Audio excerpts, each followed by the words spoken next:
Et donc j'ai créé il y a 4 ans un blog qui s'appelle Femmes à part.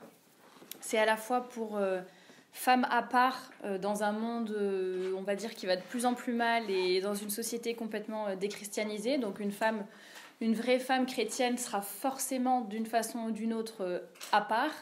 C'est Saint Jean qui disait voilà, être dans le monde sans être du monde. Et en même temps à part entière dans le sens où une vraie femme qui n'est pas un homme, alors ça paraît un peu basique de dire ça, mais c'est vrai qu'on est dans une société aussi androgyne qui veut vraiment, on va dire, faire confondre les hommes et les femmes, faire penser que hommes et femmes sont interchangeables et n'ont pas de différence. Et donc voilà, une femme à part entière qui assume pleinement sa vocation et son rôle. Et donc il y a 4 ans, j'ai créé ce blog surtout pour montrer en fait qu'on pouvait totalement être à la fois belle et à la fois décente. Parce qu'on en parlait à l'instant, voilà, il y a un peu les deux extrêmes dans nos milieux. C'est soit on a le côté décent, mais alors on n'est pas du tout élégante, pas du tout agréable à regarder. Et je veux dire, au niveau de l'apostolat, par exemple, c'est très dommage.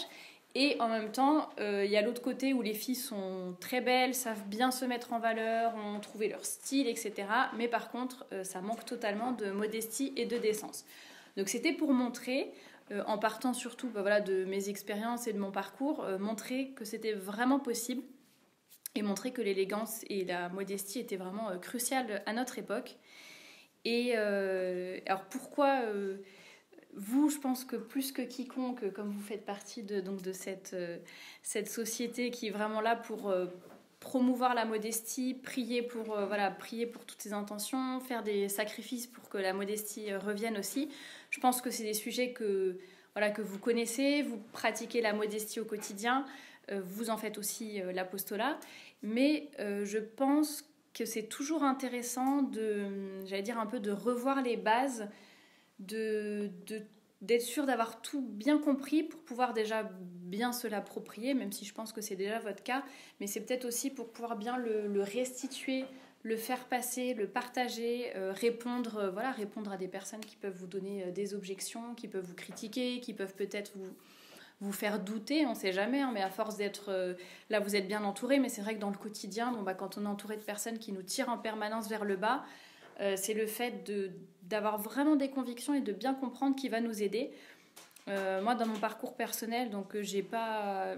on va dire que ça fait à peu près 8 ans que je pratique la modestie. Et encore, même dans ces 8 ans, j'allais dire, il y a quand même déjà eu une évolution et je ne vois pas les choses de la même façon qu'à l'époque où j'ai commencé. Et je pense que ça s'explique aussi par le fait d'avoir vraiment réfléchi à d'autres sujets qui sont, on va dire, connexes avec la modestie, mais c'est aussi la vocation de la femme, sa place dans la société, sa place dans la famille, et tous ces sujets qui m'ont aidé vraiment à approfondir le pourquoi pratiquer la modestie. Et aussi tout simplement, comme je le disais aussi, le fait d'avoir des conversations, des critiques, des commentaires, etc. sur les réseaux. C'est vrai qu'à force, on se dit, mais je sais que j'ai raison au fond de moi, je sais pas forcément répondre à tel argument, mais voilà, et on apprend finalement à se documenter, à vraiment réfléchir et on va dire, à mettre une explication et des mots derrière ce dont on a juste l'intuition parfois. Voilà, on sait que c'est la bonne chose, c'est pas forcément pourquoi, voilà, ça aide à vraiment approfondir tout ça. Et comme vous le savez, le vêtement n'est vraiment pas anodin. C'est ce que je vais montrer dans la première partie de ma conférence. Donc, dans un premier temps, je vais vous parler de l'importance du vêtement, à la fois d'un point de vue totalement, j'allais dire, naturel, basique, je veux dire, même si on n'était pas chrétienne, etc. Et à la fois d'un point de vue plus, j'allais dire, surnaturel, mais c'est plus métaphysique, on va dire, plus politique presque. Et dans une deuxième partie, alors je ne sais pas de combien de temps je dispose, mais je parle toujours beaucoup dans mes conférences. Donc dans une deuxième partie que j'essaierai de condenser, je vous parlerai de la vocation de la femme. Et alors du coup ça va paraître bizarre, mais de la vocation de la femme et de l'application vestimentaire que l'on peut tirer de toutes les réflexions qu'on aura eues sur ce sujet. Et évidemment, je reparlerai un petit peu de l'élégance aussi.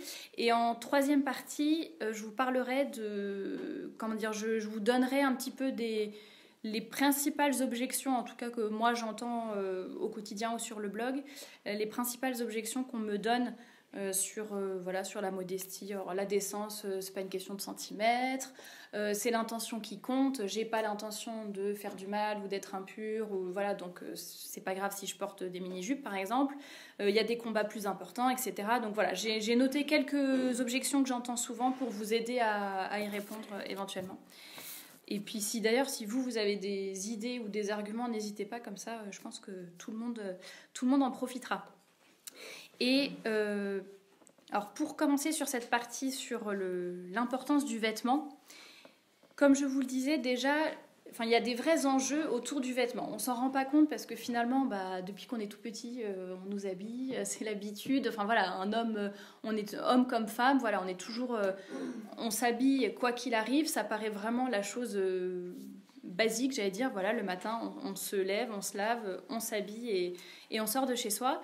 Et on ne se rend pas compte en fait de tous les enjeux qu'il y a derrière la façon de se vestir. Et même si on est, comme je l'ai dit en introduction, même si on n'est pas catholique, pas croyant, peu importe, homme ou femme, peut-être un peu plus pour les femmes, mais pour les hommes aussi, il y a vraiment un impact et des enjeux derrière notre façon de nous habiller. Alors d'un point de vue vraiment naturel, les vêtements sont déjà le reflet de notre personnalité. Ça peut être un reflet, on va dire, de... ça se voit surtout, par exemple, j'aime bien parler de ça, mais ça se voit par exemple en entretien d'embauche. Quand on va en entretien d'embauche, c'est un jour où généralement on fait particulièrement attention à la façon de s'habiller, parce qu'on sait qu'on va être aussi jugé là-dessus, pas forcément jugé, c'est pas forcément un mot négatif, mais on sait qu'on va déjà dégager beaucoup de choses juste à la façon de s'habiller. Et on sait très bien que si on arrive en jean, avec des vêtements troués, avec des vêtements sales, je sais pas, avec des vêtements trop grands, trop petits, ou peu importe. En tout cas, s'il y a quelque chose dans nos vêtements qui va pas, on sait que ça va nous porter préjudice par rapport à cet entretien. Et évidemment, c'est pas l'essentiel. L'essentiel, c'est quand même nos compétences, mais on est dans un monde qui juge aussi sur les apparences et les premières impressions. Et donc, c'est quelque chose qu'il faut prendre en compte. Et voilà, quand on voit quelqu'un, alors je sais pas si vous faites ça parfois dans la rue ou dans les transports en commun, mais il suffit de voir quelqu'un parfois et rien qu'à ses habits, on peut deviner son métier, imaginer son métier plutôt, savoir si c'est une personne qui est plutôt originale, si c'est une personne qui est plutôt propre ou pas, timide, extravertie, un peu loufoque. Enfin voilà, déjà on peut voir pas mal de choses à travers les vêtements. Quand une femme, par exemple, se met devant un placard plein de vêtements et dit qu'elle a rien à se mettre, bon, a priori, c'est pas qu'elle est idiote et qu'elle ne voit pas ce qu'il y a devant elle. Elle sait qu'elle a des choses à se mettre. C'est juste qu'il n'y a rien, on va dire, qui lui correspond, qui correspond à son humeur, qui correspond à ses envies, des vêtements dans lesquels elle se sent bien, qui lui donnent confiance en elle. Et c'est vrai qu'on le voit, par exemple, dans tout ce qui est, par exemple, les relookings. Donc ça, c'est très à la mode. Voilà, des gens qui vont venir, qui vont vous aider à trouver votre style, trouver des vêtements qui vous mettent en valeur, qui correspondent à votre personnalité, qui correspondent aussi à vos activités du quotidien. On ne s'habille pas pareil quand on est en ville, quand on est à la campagne, quand on travaille dans une banque, quand on travaille comme agriculteur, enfin évidemment. Il y a des différences et donc il y a des personnes qui aident, des conseillers en image qui aident à refaire la garde-robe d'une personne. Et on voit que rien qu'avec un changement de garde-robe, ça peut donner, surtout pour les femmes, encore une fois, beaucoup de confiance en nous. Le fait d'avoir des vêtements qui nous vont, qui nous ressemblent, dans lesquels on se sent bien. Si on se regarde dans le miroir, on se dit « Ah oui, là, c'est vrai que... » Pas dans un sens orgueilleux, mais c'est vrai qu'on a le droit de dire « Là, c'est vrai que ça me met bien en valeur, je me sens bien dans mes vêtements. » Et ça peut vraiment, nous encourager et surtout augmenter notre confiance en nous. Donc on voit vraiment l'influence du vêtement sur notre état d'esprit, sur notre humeur aussi. Il suffit d'avoir des vêtements qui ne nous plaisent pas et voilà, on peut passer une mauvaise journée. Faut aussi savoir passer sur ces choses évidemment, mais c'est un peu pour vous montrer l'importance vraiment l'impact du vêtement sur nous. Il y a des études aussi qui ont été faites et qui montrent qui conseillent aux personnes qui font du télétravail, donc les personnes qui travaillent depuis chez elles, qui donc, a priori, peuvent rester en pyjama toute la journée si elles veulent, puisqu'elles sont seules chez elles et il n'y a pas de... le directeur ne va pas passer, le collègue ne va pas venir. Donc, en principe, on pourrait travailler dans l'absolu en pyjama. Mais donc, ces études et ces analyses montrent que non, en fait, même si on est chez soi tout seul et que personne ne nous voit, il vaut mieux, si on veut travailler, s'habiller comme si on allait justement au travail, pour se mettre dans un état d'esprit de je travaille et je ne suis pas en mode paresse et sieste. Et donc tout le monde est d'accord aujourd'hui quand je dis tout le monde, c'est-à-dire la société de façon générale, je dis bien toute religion ou morale mise à part, tout le monde est d'accord aujourd'hui pour dire que le vêtement a de l'importance, le vêtement n'est pas anodin. Et d'un point de vue, alors là on va rentrer plus évidemment d'un point de vue, comme je le disais, plus métaphysique. Ça c'est quelque chose auquel je n'avais pas fait attention à la base, mais dès la Genèse, dès le récit de la Genèse, on voit l'importance du vêtement, puisque d'un point de vue déjà vraiment du péché originel en lui-même et de la concupiscence, mais puisqu'évidemment Adam et Ève se rendent compte qu'ils étaient nus et qu'ils avaient besoin de s'habiller, mais surtout, ce qui est très intéressant, c'est qu'après s'être fait des vêtements, si on peut appeler ça des vêtements, avec des feuilles, le bon Dieu lui-même, quand il arrive et qu'il les voit ainsi, le bon Dieu lui-même prend des peaux de bêtes et leur refait des vêtements. Et c'est le père Jean-Dominique dans le livre d'Ève à Marie, que je vous conseille, qui disait, après je cite de mémoire, donc c'est peut-être pas exact comme citation, mais qui disait: si le Dieu 3 fois saint se penche sur un détail aussi petit, aussi tangible et basique que les vêtements, comment on ne peut pas se dire que c'est vraiment quelque chose d'important et auquel on doit faire attention. Une autre chose aussi qui peut attirer notre attention, c'est ce que Notre-Dame a dit à Fatima. Alors, Notre-Dame, généralement, ne parle pas pour rien. On n'a pas beaucoup de paroles d'elle dans les évangiles. On va dire qu'elle est plutôt discrète. Dans ses apparitions, pareil, généralement, elle ne parle pas pour rien. Elle va vraiment toujours insister sur ce qui est le plus important. Elle va à l'essentiel, on va dire. Elle n'est pas là pour juste bavarder. Et si Notre-Dame elle-même dit, donc c'était pas dans les apparitions publiques, je crois que c'était une révélation à Jacinthe, et elle a dit: il viendra des modes qui offenseront beaucoup notre Seigneur. Et voilà, je pense que ça, en tant que catholique, en tant que, on va dire que j'allais presque dire servante de la Sainte Vierge, en tout cas la Sainte Vierge, notre modèle, on n'a pas le droit de se dire que c'est quelque chose d'anodin. Et alors il y a un livre très intéressant de l'abbé, je ne sais pas comment ça se prononce, abbé Alban Cras, qui s'appelle La symbolique du vêtement dans la Bible. Alors là, c'est vraiment une analyse très très très fouillée de tous les éléments. Dès que l'on voit un vêtement, tunique ou quoi que ce soit dans la Bible, vraiment il explique tout très très bien. Et il parle beaucoup justement sans donner d'indications précises, mais en tout cas dans l'esprit, il donne beaucoup d'indications sur ce que doit être le vêtement pour le chrétien.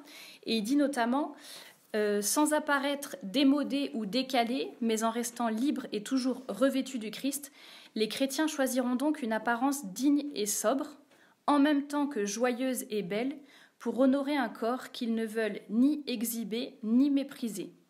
L'Église demande du baptisé que son vêtement ne contredise pas sa foi, que l'extérieur ne contredise pas l'intérieur. Et moi, c'est exactement ce que je vois, ce dont on parlait tout à l'heure, c'est exactement ce que je vois dans votre uniforme, justement, c'est qu'à la fois, vous avez le côté de modestie, de décence et de vrai respect de la femme, et en même temps, il y a ce côté joyeux, plein de peps, féminin, élégant, et on se dit, dans l'apostolat, c'est vraiment super important. c'est vrai. Non, c'est vrai, c'est sincère. Moi, avant de vous connaître, je vous voyais de temps en temps à Saint-Nicolas sans connaître du tout ce que vous faisiez ou qui vous étiez. Et c'est vrai que c'est vraiment frappant. On se dit, ça, c'est vraiment des jeunes filles qui ont bien compris justement cet équilibre entre nature et surnature. J'allais dire, on n'est pas non plus là pour... le corps, on a un corps, notre corps existe, évidemment, on a aussi une âme. Et voilà, c'est un peu l'équilibre qu'il faut avoir entre... mettre en valeur son corps sans pour autant négliger son âme. Et ça toujours pour rentrer dans l'importance du vêtement, qui est finalement vous montrer que c'est vraiment un symbole qui est fort, un symbole qui évidemment un symbole est toujours le reflet donc d'une réalité. Et j'allais dire notre vêtement doit presque, en tant que chrétien, notre vêtement doit presque être un uniforme de chrétien. Alors évidemment, on ne va pas dire que tout le monde doit s'habiller comme vous, par exemple, ou on ne va pas imposer un uniforme. Et d'ailleurs, dans ce livre, par exemple, sur la symbolique du vêtement, il y a on dit beaucoup de choses sur la théorie et puis finalement sur la pratique assez peu. C'est ça qui est compliqué, mais en tout cas, l'esprit est là. On doit pouvoir se dire, en nous voyant, elle est chrétienne, ou en tout cas... en tout cas que le contraire ne soit pas vrai, parce que parfois il y a des filles, on se demande vraiment, on se dit est-ce qu'elle est vraiment chrétienne ou pas. Alors on n'a pas le droit de juger sur les apparences, mais pour être respecté, en tout cas il faut être respectable, et c'est à nous de devoir se dire voilà, moi je veux vraiment qu'on voit que je suis chrétienne et qu'en tout cas ma foi, mes vêtements ne contredisent pas ma foi, comme le dit si bien cet abbé. Et alors je vais vous lire une citation d'un... Alors je crois que c'est le mari d'une de mes lectrices qui a publié ça dans une tribune libre. Alors, ils sont au Canada. Et il disait ça très bien justement sur l'uniforme. Il disait: le policier a son képi, le moine son habit, l'employé de la grande chaîne son uniforme, le roi sa couronne, le businessman sa cravate, l'avocat sa toge, le prisonnier ses rayures, le mécanicien son bleu de travail, la mariée sa robe immaculée, le dormeur son pyjama. Se vêtir annonce d'une façon ou d'une autre quel rapport nous entretenons avec les autres, c'est-à-dire le rôle que nous jouons. Il s'agit de l'actualisation de codes sociaux complexes propres à chaque époque civilisée qui ont un rôle très important. On cherche pourtant aujourd'hui à renoncer à cette médiation en dissociant le vêtement du rôle politique au sens large de chacun. Et donc ça, c'est vrai qu'on oublie parfois nos vêtements ont presque un rôle politique. Et j'aime bien son terme de médiation. C'est la première chose. Alors, on voit aussi notre visage, mais au-delà de notre visage qui est à découvert, la première chose que les gens voient de nous, c'est vraiment notre vêtement. D'où l'importance d'avoir vraiment un vêtement sur lequel rejaillissent toutes nos valeurs, notre foi, je vais en parler tout à l'heure, tout ce qui est notre vocation féminine. Et d'où l'importance de vraiment choisir des vêtements déjà d'un point de vue purement naturel, qui nous ressemblent, que ça soit notre style, qu'on ne joue pas un rôle différent, et en même temps qui nous ressemble en tant que chrétienne tout simplement. Et d'un point de vue spirituel et moral, il faut vraiment se revêtir du Christ en fait. Je pense que c'est une expression qui est à prendre à la fois au sens propre et à la fois au sens figuré, et c'est vraiment une grande mission à ne pas prendre à la légère. Voilà pour tout ce que je pouvais vous dire sur vraiment l'importance du vêtement. Et comme vous le voyez, il y a à la fois certes des arguments plus religieux que d'autres, mais en même temps il y a vraiment des arguments qui sont vraiment basiques, que tout le monde peut comprendre. Et quand vous interchangez, quand vous avez des interactions avec les gens qui vous demandent pourquoi accorder autant d'importance aux vêtements, à la modestie, pourquoi vous vous habillez comme ça, pourquoi vous faites partie d'une association qui est vraiment, je ne sais pas si on dit association, mais d'une société qui est vraiment dédiée à tous ces sujets, vous avez déjà, selon, l'interlocuteur que vous avez en face, parce qu'on n'a pas toujours des gens catholiques ou pas toujours des gens qui ont la même éducation forcément ou les mêmes valeurs.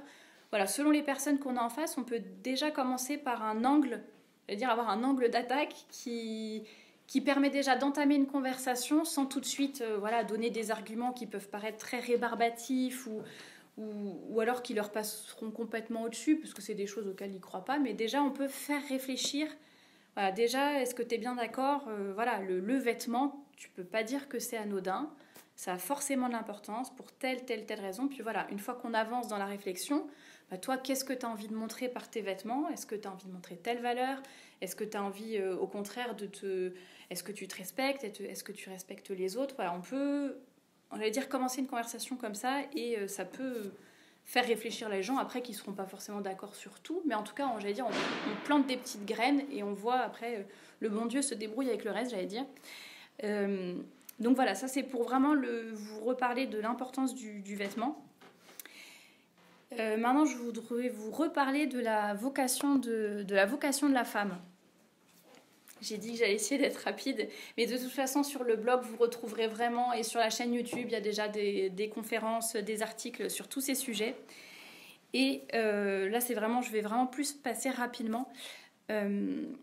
Donc tout d'abord, alors je voulais parler d'un mot qui fâche, que personne n'aime, même dans nos milieux, qui est le mot soumission. Le deuxième mot, c'est maternité. Ça, normalement, ça va. Encore que, mais bon. Et donc, on le voit dès le récit de la Genèse, pareil, quand notre Seigneur, quand le bon Dieu crée Ève à partir d'Adam, donc il dit juste avant, nous allons lui créer une aide qui lui soit semblable. Donc à la fois, elle ressemble à Adam, en même temps, elle est vraiment différente, et donc il lui crée une aide. Il ne veut pas qu'Adam soit seul. On pourrait dire, c'est un mot que j'aime assez, que l'homme est en mission et la femme en soumission. La femme, elle soutient, elle aide son mari, ou elle aide l'homme, j'allais dire de façon plus générale, parce que c'est vrai que souvent quand on parle de la soumission, on parle dans le cadre du mariage, ce qui est tout à fait normal, mais je pense que c'est aussi quelque chose qui peut s'appliquer de façon plus générale dans la société, c'est-à-dire redonner leur place aux hommes, redonner leur autorité aux hommes. Il faut aussi qu'eux fassent leur boulot de leur côté, j'allais dire, mais voilà, c'est vraiment aussi leur laisser cette place et apprendre à être là tout simplement pour les aider, pour les soutenir et pour vraiment, voilà, nous on fait on a une autre mission qui est différente et qui n'est pas moins importante du tout. Et d'ailleurs on le voit dans la société actuelle qui nie complètement la femme et qui va à l'opposé de tout ce qu'elle devrait faire ou de sa vocation. On voit bien que ça ne marche pas du tout et que ça n'a pas du tout arrangé quoi que ce soit.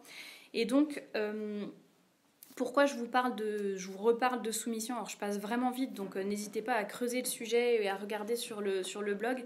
Mais pourquoi je vous reparle de tout ça? Parce que cette soumission, cette vocation particulière de la femme suppose beaucoup d'humilité, beaucoup d'effacement. Parfois c'est une mission qui peut paraître, par exemple quand on est mère de famille, on a l'impression que c'est quelque chose de très ingrat parfois, parce qu'on se dit voilà, moi je fais vraiment les tâches qui ne se voient pas, c'est-à-dire si je le fais pas ça va se voir, mais si je le fais, bon bah en fait c'est normal, c'est la maison qui tourne, tout est propre mais ça se fait tout seul, enfin voilà, on va dire c'est des tâches un peu qui sont pas forcément c'est pas des actions éclatantes, c'est pas une grande gloire qu'on va tirer de tout ça, et c'est vrai que parfois ça paraît un peu bizarre, enfin pas bizarre mais ça peut être difficile, et en tout cas ça demande vraiment de l'humilité de rester à sa place, et l'humilité de reconnaître aussi que chacun son rôle, et qu'il faut aussi savoir servir dans l'humilité et dans un peu l'anonymat. La femme est une coopératrice cachée qui plus que quiconque sait ce que signifie s'oublier pour les autres et s'oublier pour laisser la place au bon Dieu. Et c'est dans son livre La femme éternelle que Gertrude von Lefort parle pendant assez longtemps de toute une symbolique par rapport au voile. Et elle dit le voile, c'est à la fois quelque chose de très physique et en même temps ça peut être symbolique. Donc physique dans le sens, le voile de la religieuse, le voile de la mariée, autrefois, encore peut-être le voile de la première communiante, le voile de l'accouchement, le drap qu'on met sur les femmes, etc. Elle voit vraiment le voile comme quelque chose qui accompagne toutes les étapes de la vie de la femme. et en même temps qui peut se manifester de façon très concrète par le voile qui est le voile de la modestie finalement. Le fait de savoir se couvrir, alors pas se couvrir dans le sens, pas mettre une burqa, mais tout simplement savoir voilà, la modestie, savoir pratiquer la modestie donc voilà, la tempérance, la pudeur, cacher sa nudité et pour montrer qu'en fait finalement on est, j'allais dire, pour révéler notre dignité de femme, notre dignité d'enfant de Dieu, notre dignité d'être humain. Et voilà, la modestie, c'est pas caché, je crois que c'est Jason Evert qui disait ça. La modestie n'est pas tant là pour cacher, mais finalement plutôt pour révéler. C'est pas pour cacher le corps, c'est plus pour révéler la dignité. Et c'est exactement l'esprit dans lequel il faut le voir, parce qu'il y a beaucoup de gens qui pensent que voilà, la modestie, c'est avoir peur du corps, c'est quelque chose de très... si on faisait un sondage, je suis sûre, on dirait modestie, ça vous fait penser à quoi? Alors c'est tout de suite, ouais, c'est sombre, c'est triste, c'est trop austère. Enfin, c'est vraiment ce genre de choses, je pense, dans l'idée des gens. Et alors que il faut le voir de façon positive. C'est vraiment pour, j'allais dire, pour révéler toute notre dignité. Et c'est tout simplement une marque de respect envers soi-même et envers les autres. Et pour la maternité, alors pourquoi je parle aussi de la maternité? Alors même si toutes les femmes ne sont pas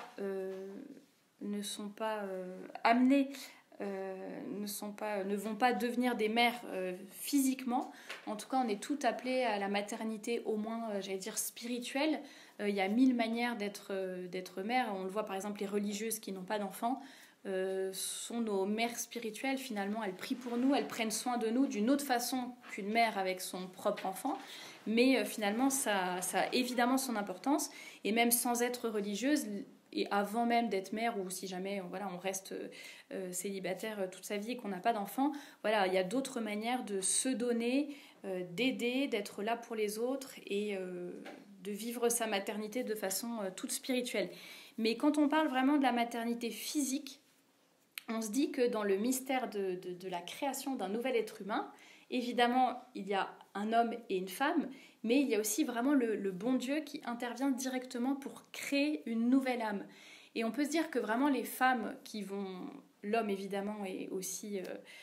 enfin, le rôle du père est important aussi, évidemment, mais en tout cas, dans le rôle de... La femme a un rôle vraiment très particulier puisque c'est elle qui porte l'enfant pendant 9 mois avant sa naissance. Et c'est vrai qu'on se dit qu'on est vraiment coopératrice, j'allais dire privilégiée du bon Dieu. On est vraiment proche du bon Dieu dans cette création d'une nouvelle vie. Et il faut que nous protégions ce trésor finalement et comment dire, que nous soyons dignes de cette coopération avec le bon Dieu. Ce qui explique aussi vraiment l'importance particulière que l'on doit donner à la modestie féminine et au respect du corps féminin qui est comme le corps de tout être humain, voilà, temple du Saint-Esprit, ça c'est sûr, mais là vraiment avec un respect tout particulier pour toute femme qui peut finalement être mère, j'allais dire pas à n'importe quel moment, mais voilà, dans sa vie potentiellement. Et ça évidemment c'est quelque chose que la société actuelle nie complètement et ce n'est pas anodin. Et on essaie de nous faire croire que la maternité, voilà, c'est juste un choix de vie, un bébé c'est juste le fruit du projet des parents. Tant qu'il n'y a pas de projet parental, vous l'avez peut-être vu d'ailleurs dans le topo d'avant, mais voilà, c'est un peu ce qu'on dit, tant qu'il n'y a pas de projet parental, la vie c'est qu'un embryon, c'est qu'un tas de cellules et ça n'est pas un bébé, ça n'est pas un être humain. Et on essaye de faire croire que la maternité est, j'allais dire, une option parmi d'autres, et qu'en tout cas, ça ne doit surtout pas aller contre notre carrière, contre notre vie, contre notre jeunesse, contre notre, entre guillemets, la beauté de notre corps. Enfin, voilà, il ne faut pas que ça risque d'abîmer notre corps, le fait de vivre une grossesse. Et vraiment, voilà, on veut repousser toujours les limites et faire croire que non, mais la maternité, ça vient vraiment en dernier, alors que tous les mois, notre corps nous rappelle que nous pouvons être mères et que nous sommes prêtes à accueillir la vie. Donc c'est quand même assez fabuleux que les féministes arrivent même à nier des choses aussi évidentes et qui sont vraiment du bon sens. Et pour d'ailleurs continuer sur le sujet du féminisme, les féministes essayent aussi de, et pas qu'elles d'ailleurs, mais bon, essayent de vraiment nier les différences entre l'homme et la femme. Et ça, vous verrez, ça a vraiment son importance dans les vêtements, vous le comprendrez après. Alors qu'il y a vraiment une complémentarité féconde. Je ne vais pas vous relire... Quoique, elle est intéressante cette citation, donc je vais vous la relire quand même. Mais je vous ai dit, j'ai du mal quand je commence à parler. Pour bien comprendre les différentes... Alors évidemment, il y a des différences physiques, des différences psychologiques, mais aussi des différences, de mission. Comme on le disait tout à l'heure, on n'est pas fait pour les mêmes choses et l'homme et la femme doivent se compléter de façon vraiment féconde et pour pouvoir, pour s'élever mutuellement aussi. Et donc c'est le Monseigneur Fulton Sheen qui dit ça cette citation est extraite de son livre Marié devant Dieu. Et il dit « L'homme fut créé par Dieu et à partir de Dieu. » L'homme fut créé par Dieu et à partir de l'homme, Dieu a créé la femme. L'homme qui vient directement de Dieu a l'initiative, la puissance, l'origine. La femme qui vient de Dieu par l'extase de l'homme a l'intuition, la réponse, l'acceptation, la soumission et la coopération. L'homme vit plus dans le monde extérieur parce qu'il a été fait de la terre et qu'il en est plus proche. Sa mission est de la gouverner et de la soumettre. La femme vit plus dans le monde intérieur parce qu'elle a été créée à partir d'une vie intérieure humaine. L'homme a plus de relations avec la terre. Il fait des sacrifices pour des choses qui sont futures, abstraites. La femme a plus de relations avec l'humain, a plus tendance à faire des sacrifices pour des personnes et pour ce qui est immédiat. Parce qu'il est plus objectif, l'homme a tendance à donner des raisons à son amour et à ses actes. La femme qui est subjective et qui vient de l'homme a plutôt tendance à aimer simplement pour aimer. Voilà, ça c'était juste un petit tableau, des différences et de la complémentarité entre l'homme et la femme.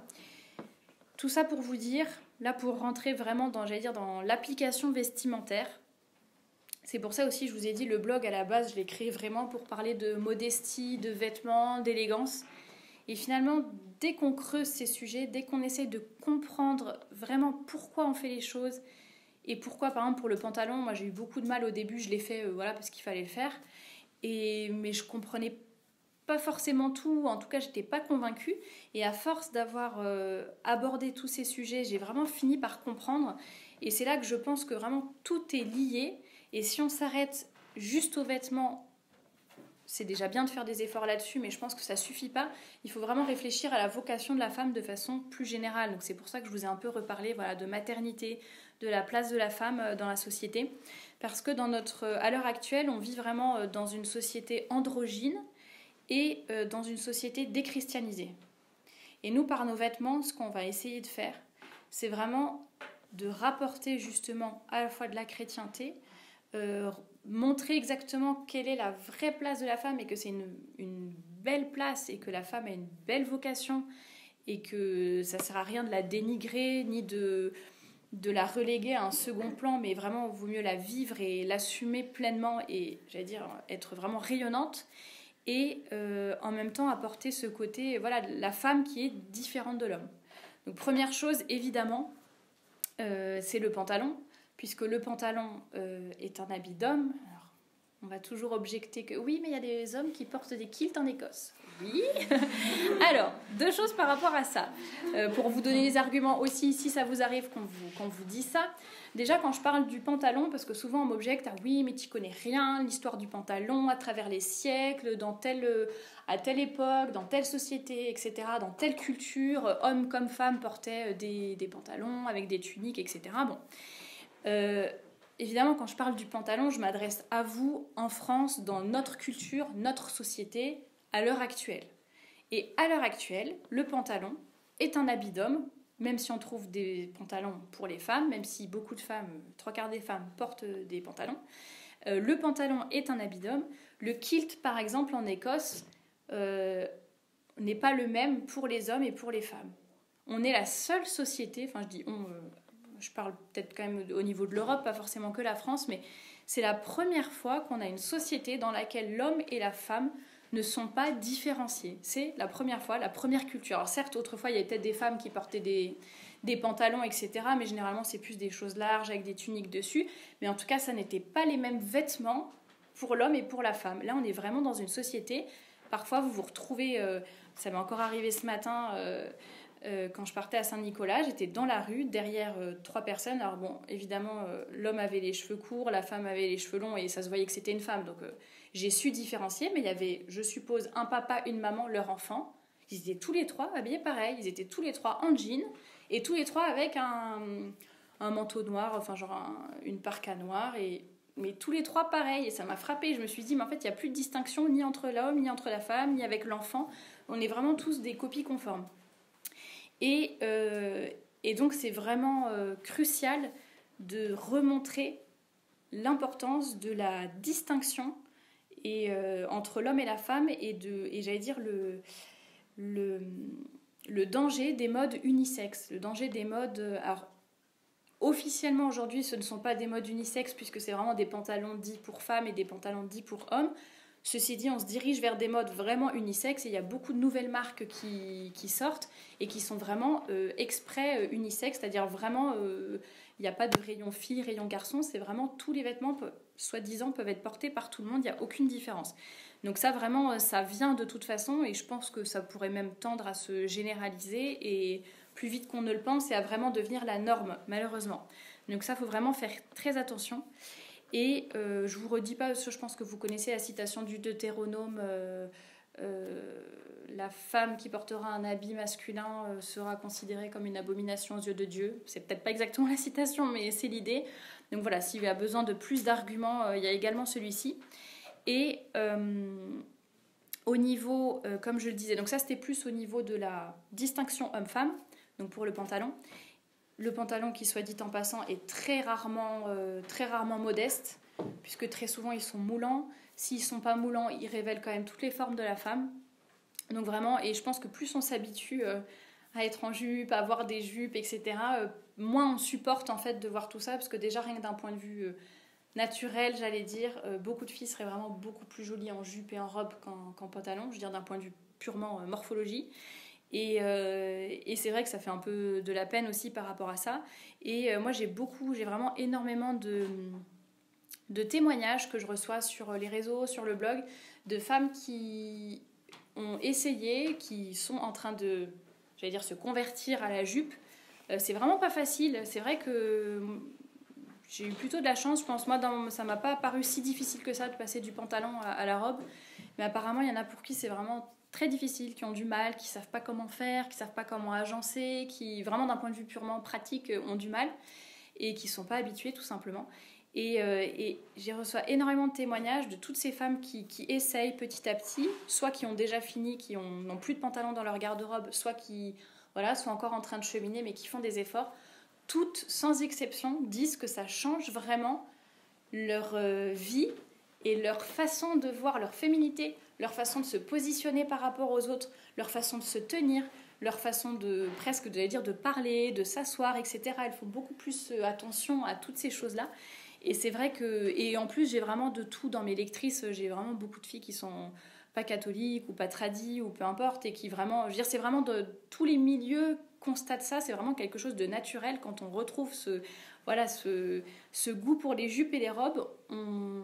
Déjà, je pense qu'on change notre rapport avec nous-mêmes et on change aussi le rapport qu'ont les autres avec nous, et notamment les hommes aussi, qui souvent sont beaucoup plus galants, beaucoup plus prévenants, beaucoup plus agréables quand ils ont une femme qui est vraiment élégante et décente en même temps. Je ne parle pas des mini-jupes ou des choses moulantes ni quoi que ce soit, mais voilà, une belle tenue attire souvent l'attention, mais d'un point de vue... j'allais dire une attention positive, quoi, vraiment un gentil compliment, de la galanterie et pas tous ces comportements animaux qu'on peut voir à l'heure actuelle. Pour revenir d'ailleurs au fait que que dans notre société le pantalon est masculin et la robe est féminine, vous pouvez aussi regarder les petits, ça j'en parle souvent aussi, les petits pictos qui sont sur les portes des toilettes quand vous êtes dans les stations-service ou autres. Pour savoir si c'est homme ou femme, le petit bonhomme il a un pantalon et la dame elle a une jupe. Donc si c'était vraiment pas, c'est un peu un argument comme ça, mais c'est vrai que si c'était pas, c'est vrai qu'on est très habitué à voir des femmes en pantalon, mais il demeure que c'est encore c'est encore un habit d'homme.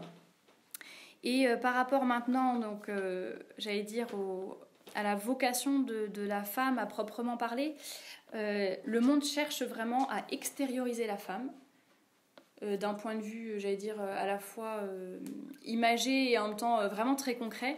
Le but est vraiment d'extérioriser la femme, de la faire sortir de son foyer en la mettant au travail, de la faire sortir presque d'elle-même, j'allais dire.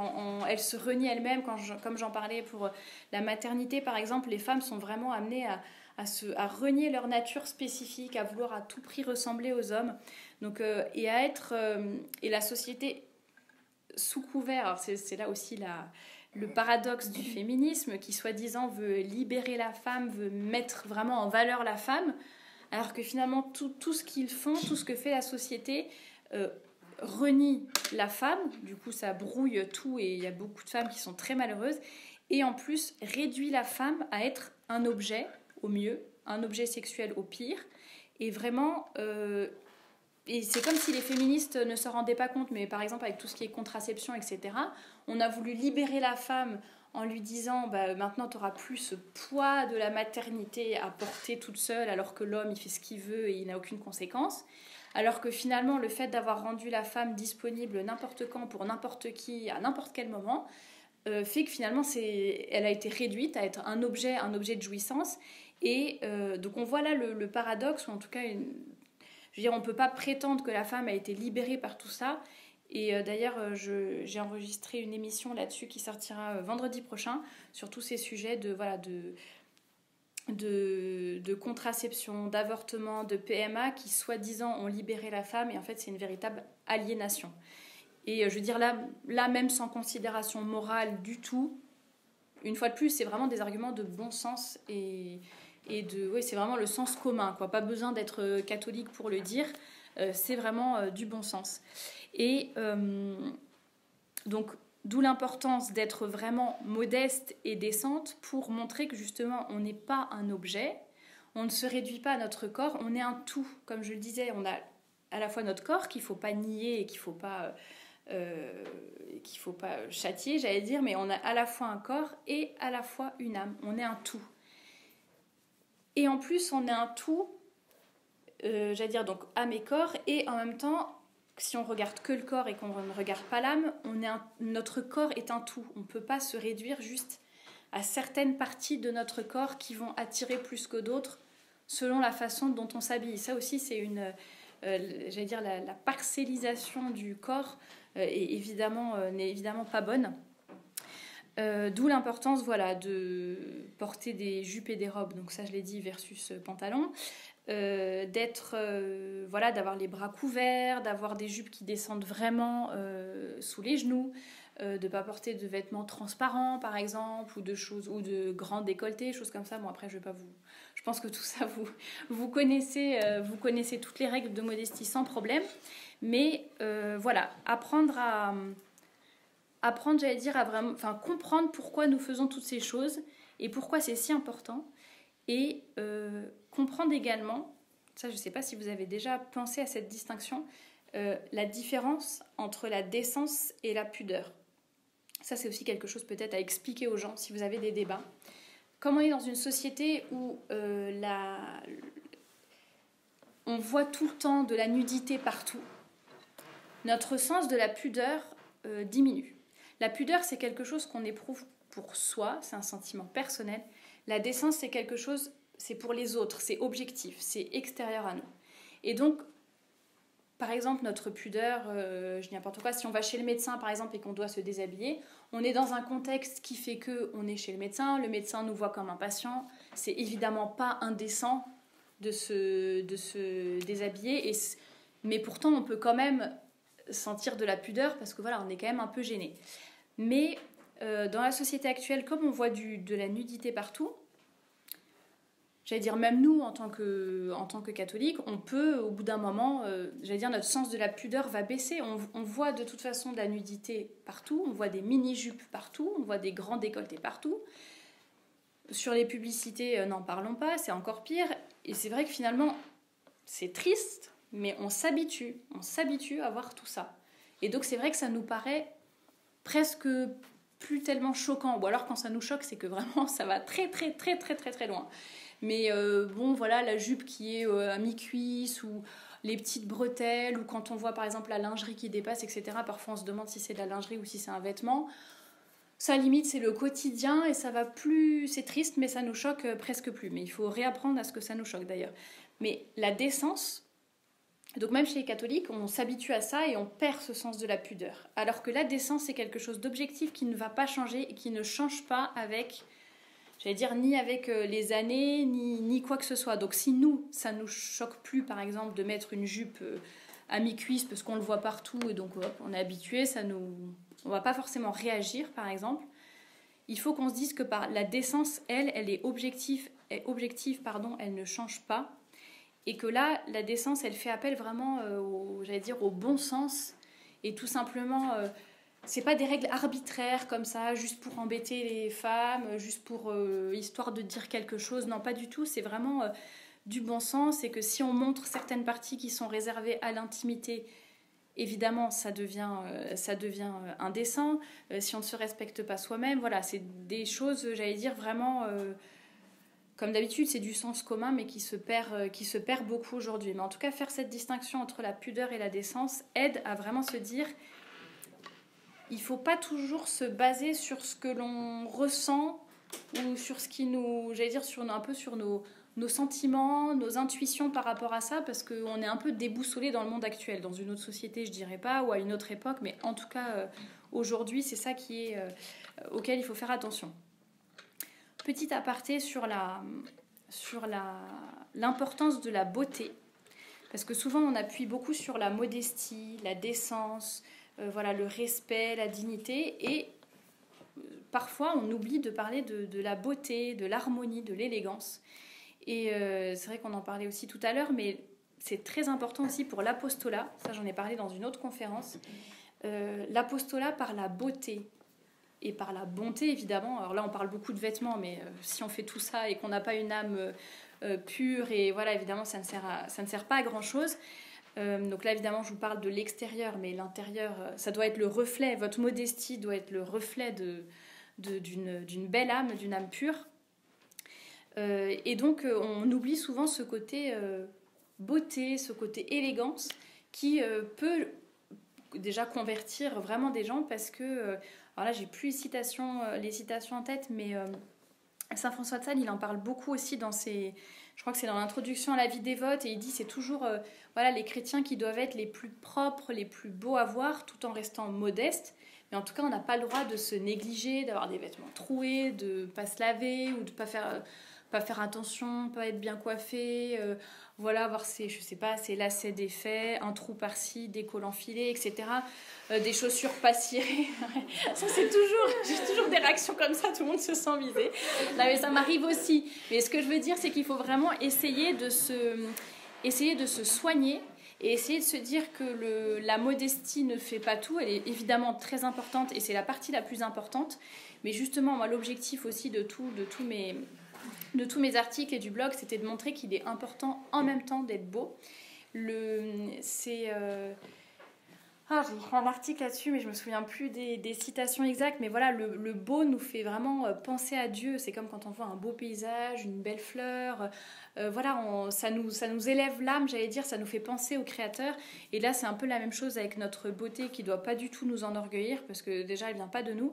Mais plus une beauté, vraiment, j'allais dire, une beauté pure, rayonnante. Juste une beauté qui soit plus que ça soit notre beauté intérieure qui rayonne à l'extérieur. Si on est vraiment des femmes bien, des femmes modestes, croyantes, etc., mais qu'après à l'extérieur on est vraiment grincheuse, désagréable, pas propre et qu'on fait pas d'efforts, je pense que c'est normal que ça mette un petit... On aura beau avoir l'âme la plus pure et la plus belle, finalement ça met un obstacle entre nous et le monde et ce que l'on montre de Dieu aussi. Donc vraiment, importance de l'élégance. Je vous laisserai, j'ai imprimé des petits livrets que je vous distribuerai après, sur justement, c'est un petit guide de démarrage pour apprendre à s'habiller selon sa morphologie, selon sa silhouette, bien se mettre en valeur selon sa silhouette, tout en respectant les règles de modestie et de décence. Et voilà, pour être vraiment bien mise en valeur, il y a aussi un blog qui est très bien fait qui s'appelle Apprendre les bonnes manières. À la base, c'est sur les bonnes manières, mais c'est aussi sur l'élégance vestimentaire. Vous pouvez y aller les yeux fermés. Et il y a beaucoup de choses sur l'élégance vestimentaire et qui donnent justement les critères. Parce que souvent, on se trompe un peu. On pense que l'élégance, c'est la petite robe noire ou des choses comme ça. Et justement, donc, Anna Gass qui fait ce blog explique toutes les subtilités. Voilà, par exemple, la matière jean. Le jean en soi n'est pas du tout élégant. C'est une matière plus... voilà, si on fait un pélé, si on travaille dans son jardin, pas de problème de mettre une jupe en matière jean. Mais voilà, si on veut vraiment être élégante... Il y a des choses à éviter, justement la couleur noire par exemple. Enfin, elle parle de beaucoup de choses, c'est vraiment passionnant. Et ça aide justement à avoir ce côté, tout simplement l'alliance entre la modestie et l'élégance. Et le deuxième livret, donc je l'ai appelé Guide d'essayage pour ne plus vous tromper lors de vos achats. Parce qu'en fait, alors c'est à la fois, alors là dedans vous aurez à la fois le côté vraiment pratique et voilà, mettre des choses qui me vont d'un point de vue purement voilà, silhouette.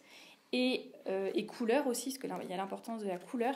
Et en même temps, d'un point de vue plus, j'allais dire un peu plus éthique aussi, est-ce qu'on achète n'importe quoi, n'importe où, à n'importe quel prix, les matières, etc. Et des règles de décence aussi. Quand je me retrouve dans la cabine d'essayage, comment je fais pour voilà, être sûre que le vêtement va bien, quoi. Alors, voilà, essayer de s'asseoir, regarder est-ce que si je me penche par exemple, est-ce que mon décolleté on voit quelque chose, est-ce que si je me baisse ma jupe commence à se remonter, etc. Donc voilà, plein de petites astuces et de toute façon ce sont des PDF que vous pouvez télécharger gratuitement sur le blog si jamais vous voulez les donner à d'autres personnes ou les avoir au format PDF. Donc ça vous donnera pas mal d'indications. Pour terminer ma dernière partie sur les objections qu'on peut donner. D'ailleurs, j'en ai sûrement oublié, mais bon, j'ai essayé vraiment de penser à tout. Justement, la première objection, on dit souvent la décence ne se mesure pas en centimètres. Alors, sur ce sujet, je vous recommande, si vous ne le connaissez pas et que vous ne l'avez pas lu, le livre d'Antoine Delclos, Delclos, qui s'appelle La pudeur, tout simplement. Il est dans la bibliographie du blog aussi, vous le retrouverez. Et j'ai fait un article qui résume un petit peu son propos. Et qui dit que si, au contraire... Alors, il y a deux choses. Quand on dit, oui, la décence ne se mesure pas en centimètres.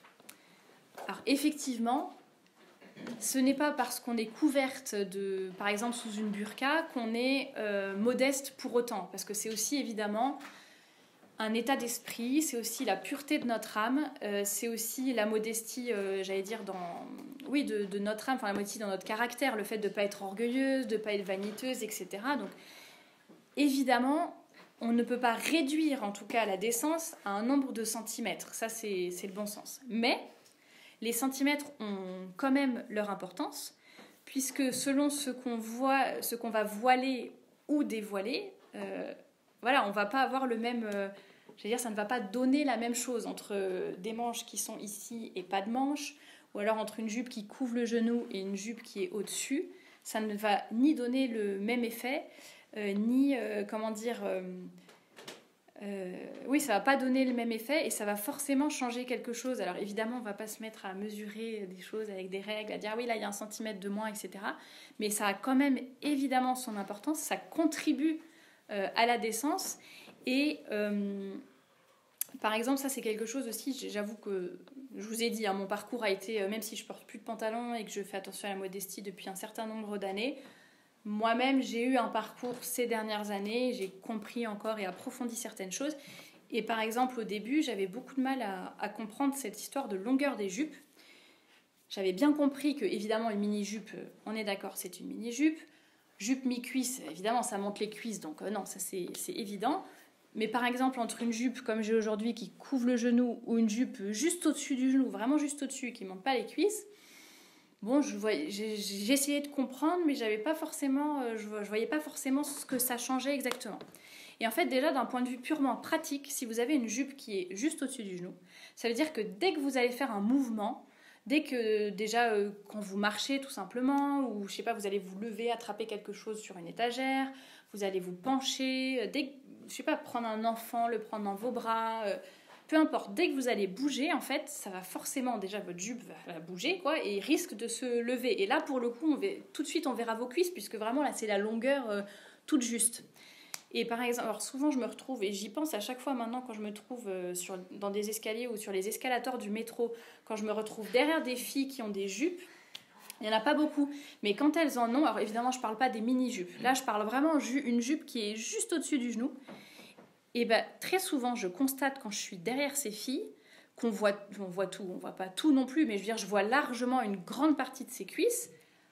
Et en fait, après, je me rends compte quand on est à plat qu'elle n'a pas du tout une mini-jupe, elle a vraiment une jupe qui est juste au-dessus du genou. Et c'est pas non plus une situation, je veux dire, voilà, je suis derrière elle. Enfin, je veux dire, c'est normal, c'est juste dans des escaliers, c'est pas parce qu'elle est dans une position vraiment spéciale ni quoi que ce soit. Donc, en fait, on se rend pas compte, mais dès qu'on est au-dessus du genou, c'est tout de suite finalement le moindre mouvement qui va faire qu'on va être indécente en moins de 2 secondes. Donc ça sert vraiment. Alors pareil, on dit souvent, il faut que la règle, on dit souvent que je sais pas, devant les églises ou peu importe, dans certains documents, on dit que la jupe doit couvrir les genoux en position assise. Et en fait, non, c'est couvrir le genou dans toutes les positions, parce qu'il y a des jupes qui sont assez amples. Et quand on s'assoit, il n'y a pas de problème, ça couvre largement le genou. Mais quand on se lève, c'est différent. Donc ça, évidemment, à prendre en compte. Et après, une dernière chose par rapport à cette décence qui ne se résume pas en centimètres, si on est toujours en train d'essayer d'être juste, pile poil, etc. Enfin, je veux dire, il faut essayer aussi d'avoir un minimum de générosité. C'est ça aussi la vertu, c'est pas juste toujours je fais exactement le minimum que l'église ou la morale me demande, mais je fais vraiment juste. Non, les jupes justes, ça n'existe pas, il faut les enlever de notre tête, et c'est vraiment une jupe qui franchement couvre les genoux, voire plus si on veut. Et voilà, avoir un peu aussi de générosité dans la vertu, j'allais dire, ça n'a jamais fait de mal. Et aussi le genou permet d'avoir une limite qui est vraiment tangible et qui est facile à donner. Si on commence à dire voilà, les jupes au-dessus du genou, après on va se dire c'est quoi la différence entre une mini-jupe et ça, est-ce qu'il faut donner des centimètres, enfin, en plus les femmes, on a toujours tendance à vouloir dépasser les limites, donc si on dit la limite juste au-dessus du genou, puis après ça se raccourcit, et puis voilà. Alors que là on se dit couvrir le genou, au moins c'est clair pour tout le monde, et en plus c'est tout simplement du bon sens. Et franchement, je pense que quand on le pratique au quotidien, en tout cas moi c'est mon cas, je me rends compte que c'est beaucoup plus confortable. Avant c'était une longueur que j'aimais pas du tout, le fait que ça couvre les genoux, je trouvais que ça n'allait pas, ça fait un peu... Et en fait pas du tout, on s'habitue, il faut aussi apprendre à se réhabituer à la modestie et à la vraie élégance. Et quand on porte des jupes de la bonne longueur, en fait on se rend compte qu'on est beaucoup plus à l'aise, parce qu'on n'est pas sans cesse en train de devoir faire ça là sur ces jupes, à devoir tout le temps les remettre un peu vers le bas, faire attention. Donc c'est des petites choses, mais je pense que voilà, ça a vraiment son importance. D'un point de vue, alors souvent on dit justement que ce sont, deuxième objection après les centimètres, ce sont les dispositions intérieures qui comptent, la pureté d'intention. Alors, il y en a beaucoup qui me disent par exemple, ah oui, alors moi les filles que je connais, toutes les filles qui portent qui font vraiment la modestie, qui portent des longues jupes, etc., pas de pantalon, etc., qui font bien attention. Toutes les filles que je connais, en fait, c'est celles qui ont la vie la plus horrible. Ah non, mais déjà c'est pas un argument, parce que c'est très triste, hein, évidemment. Je vais pas vous encourager à faire ça, c'est très triste, les filles, justement, qui montrent quelque chose et en fait... ont une âme complètement différente. Ça, évidemment, comme je vous l'ai dit, la modestie extérieure doit refléter la pureté et la vertu de vos âmes. Mais dire qu'il y en a qui sont modestes mais qui n'ont pas une bonne vie, alors du coup, il ne faut pas être modeste, c'est quand même un petit raccourci. Donc ça, c'est juste un sophisme. Et par rapport à la pureté d'intention, alors, oui, la pureté d'intention compte, mais elle ne suffit pas. Et comme je le disais, il faut vraiment l'adéquation entre ce que l'on pense et ce que l'on montre. Et je ne peux pas penser quelque chose et montrer autre chose et dire encore autre chose. Donc je ne peux pas dire je suis pure, ou je suis une femme chrétienne, ou j'en sais rien, enfin voilà, toutes ces belles intentions, et après montrer autre chose en disant c'est bon, c'est ce que je pense, c'est mon intention est bonne, donc après je fais ce que je veux. Non, évidemment ça ne suffit pas. Ça c'est du bon sens, et c'est tout simplement l'adéquation entre ce que l'on dit et ce que l'on montre. Et par rapport encore à la pureté d'intention, il y en a beaucoup qui disent que moi, je n'ai pas l'intention de faire pécher les hommes. Voilà, ouais, j'ai vraiment une pureté d'intention. Je ne veux pas faire pécher les hommes. Puis d'ailleurs, c'est quand même aux hommes, ça c'est aussi une autre objection, c'est quand même aux hommes d'éduquer leur regard et c'est aux hommes de se maîtriser. Alors ça, c'est pas totalement faux, dans le sens où évidemment, on ne va pas dire les hommes surtout ne changez pas et vous les femmes habillez-vous, mettez-vous sous une burqa. Ça évidemment, ça serait ni logique ni juste d'ailleurs. Donc évidemment, les hommes doivent éduquer leur regard, doivent travailler sur leur volonté, doivent travailler sur leur passion. Ça, on est bien d'accord. Mais nous aussi, les femmes, nous avons un rôle à jouer et nous devons vraiment avoir envie de les élever. Enfin, de même que les hommes, d'autres façons, élèvent les femmes, nous aussi, nous devons élever les hommes et c'est le minimum de charité. C'est un peu comme si on disait c'est mon confort personnel qui passe avant la lutte des hommes. Et c'est vrai qu'il y a beaucoup d'hommes qui m'ont déjà dit ou de prêtres aussi, qui disent les femmes, donc hommes et femmes évidemment, on est différents, on fonctionne différemment. Il y a des choses qu'on peut comprendre, mais il y a des choses vraiment qu'on ne comprendra jamais. Parce que nous, qu'on ne comprendra jamais, qu'on peut essayer de comprendre, mais qui nous paraissent quand même un peu... Oui, qui nous paraissent difficiles quand même à assimiler. Et c'est vrai que là-dessus, hommes et femmes, on n'est pas du tout fait pareil. On ne réagit pas de la même façon à toutes ces choses, à toutes ces... Voilà, nos passions ne sont pas les mêmes, nos défauts ne sont pas les mêmes. Et c'est vrai qu'on a du mal à se dire que vraiment, les hommes, pour eux, mais c'est vraiment difficile. Et je ne parle pas d'hommes qui sont... comme des animaux, ou d'hommes qui n'ont aucune valeur, ou d'hommes qui se laissent aller, ni quoi que ce soit. Je parle vraiment d'hommes sérieux, catholiques, pratiquants, qui ne sont pas vicieux, ni quoi que ce soit. Vraiment, même des hommes droits, c'est difficile pour eux, et c'est comme ça, qu'on le veuille ou non. Et donc, c'est à nous d'avoir ce minimum de charité, de les aider justement à élever leurs âmes et à passer au-dessus de leur passion. Et ça, c'est vrai que... Oui, c'est pour ça cette histoire de pureté, cet argument comme quoi j'ai la pureté d'intention ne suffit pas du tout, parce que dans ces cas-là, on peut justifier tout et n'importe quoi dans le monde en disant non mais j'ai pas une mauvaise intention, donc à partir de là, et d'ailleurs c'est beaucoup de gens qui, même pour des sujets comme l'avortement ou autres, qui justifient ça comme ça, parce qu'ils ont vraiment des bonnes intentions, c'est pour sauver le bébé, ou c'est pour sauver le bébé, pas du tout, si, dans un certain sens, si, je sais pourquoi j'ai dit ça, pour sauver le bébé, dans le sens, le pauvre, pour lui épargner une vie, par exemple, s'il est handicapé, etc., ou pour sauver la maman, enfin, bon, dans ces cas-là, on peut vraiment tout justifier, donc cet argument ne tient pas non plus.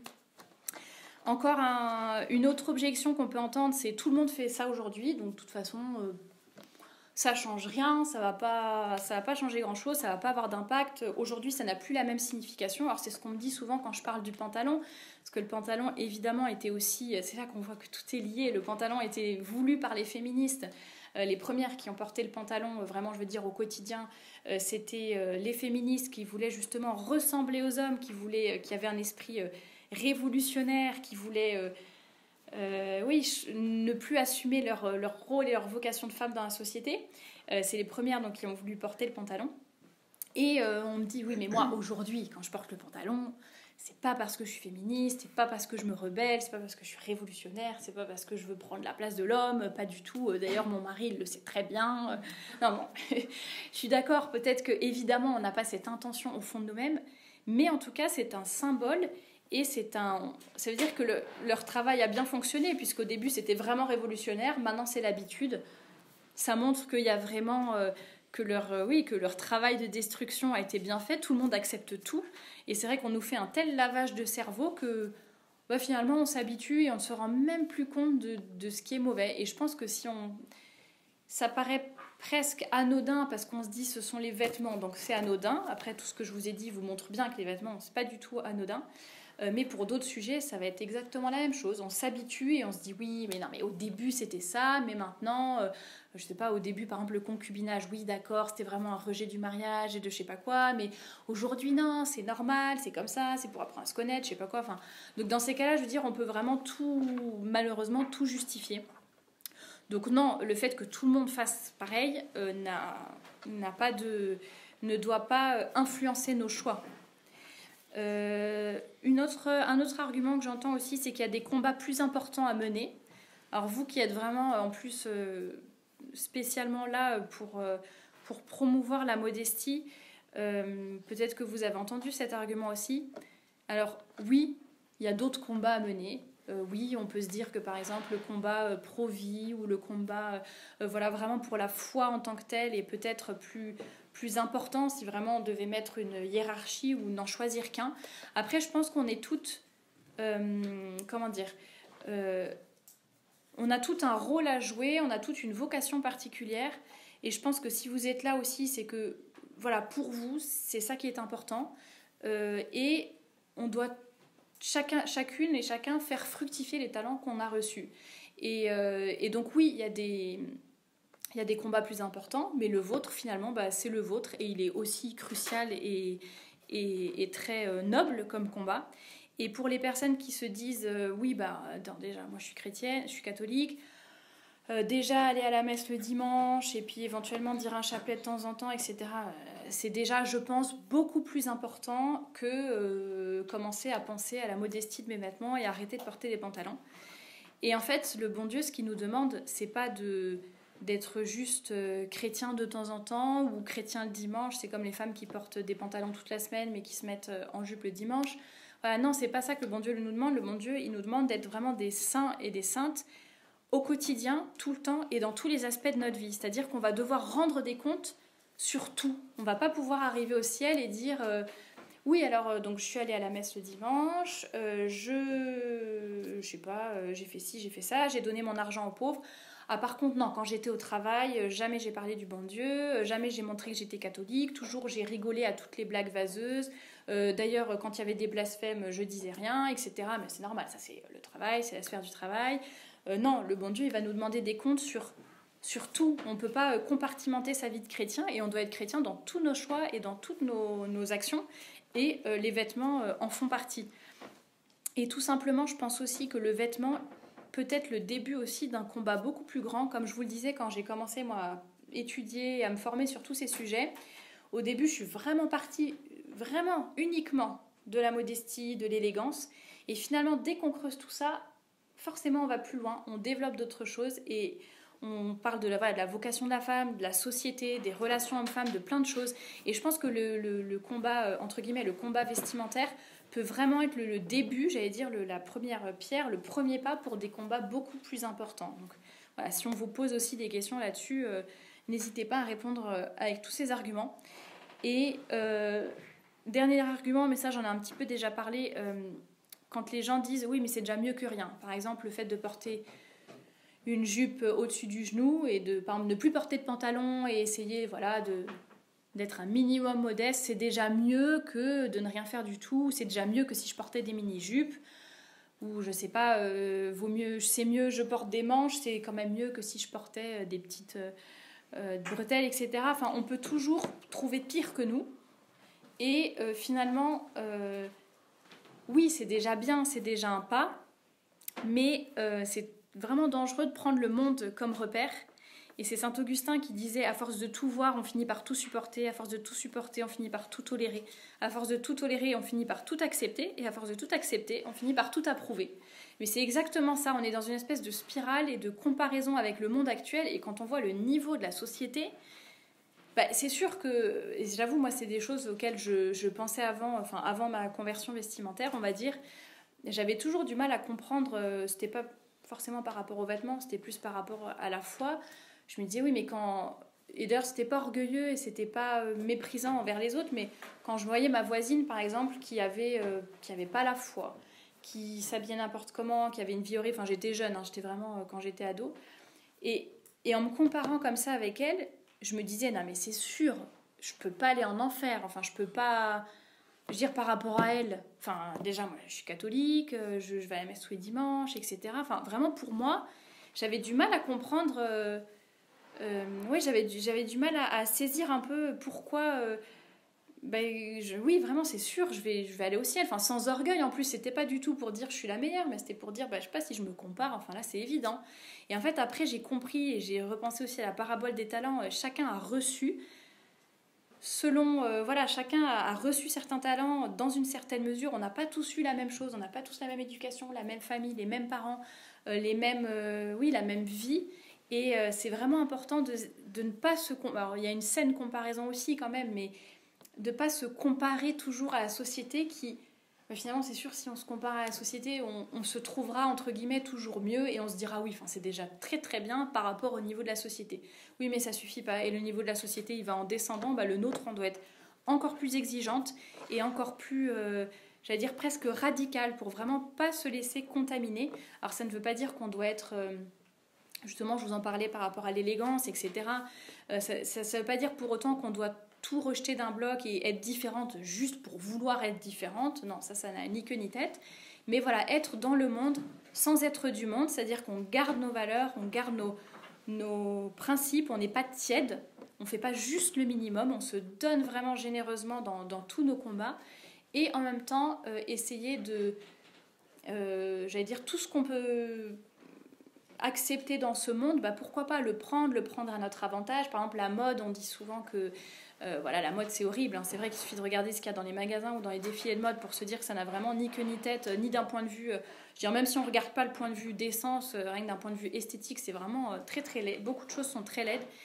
Et justement, donc on a un peu peur de la mode, mais on peut être à la mode, on peut s'habiller avec des choses, je veux dire, moi par exemple si je vous vois, on peut dire vous êtes à la mode, vous n'êtes pas en train de vous habiller comme au Moyen-Âge ou ni quoi que ce soit, mais en même temps vous respectez, vous gardez vos valeurs, vos critères, et en même temps voilà, vous êtes jolie, modeste, élégante, donc vous prenez ce qu'il y a de bon à prendre, j'allais dire, dans la mode et dans le monde, et en même temps voilà, vous ne pactisez pas avec ce qu'il y a de mauvais. Donc voilà, vraiment pour conclure, je dirais qu'il faut vraiment se fier au jugement de Dieu, tout simplement, au jugement de notre, de notre conscience, et pas au jugement du monde. Et on peut vraiment être dans le monde sans être du monde. Et je pense que la modestie vestimentaire est beaucoup plus facile à appliquer et à rayonner, j'allais dire, quand on sait pourquoi on le fait. Et quand on comprend en fait tous les enjeux qu'il y a derrière et tout ce que ça implique, qu'on le veuille ou non. Voilà, nos vêtements sont vraiment des symboles, ils reflètent des réalités concrètes, la réalité de notre âme entre autres, et voilà, c'est vraiment à nous d'en prendre conscience pour vraiment y veiller très attentivement. Et quoi qu'on le dise aujourd'hui, on peut vraiment être une femme, en tout cas moi c'est ce que je vois aujourd'hui, même si je ne vous connais pas, mais voilà, juste après avoir discuté quelques minutes avec certaines d'entre vous, vraiment voilà, vous êtes la preuve vivante qu'on peut vraiment être des femmes belles, rayonnantes, croyantes, vertueuses, tout en suivant voilà, notre vocation de femme, en préservant notre identité féminine, tout en étant voilà, épanouie et j'allais dire vraiment joyeuse. Et c'est Monseigneur... bon, de toute façon, le nom n'est pas très connu, Monseigneur Tiamertot, donc qui est hongrois, qui disait « Ton idéal doit être d'être élégamment modeste et chrétiennement élégante. » Et là, on voit vraiment tout simplement l'équilibre entre les deux, l'équilibre qui doit rester entre les deux. Voilà.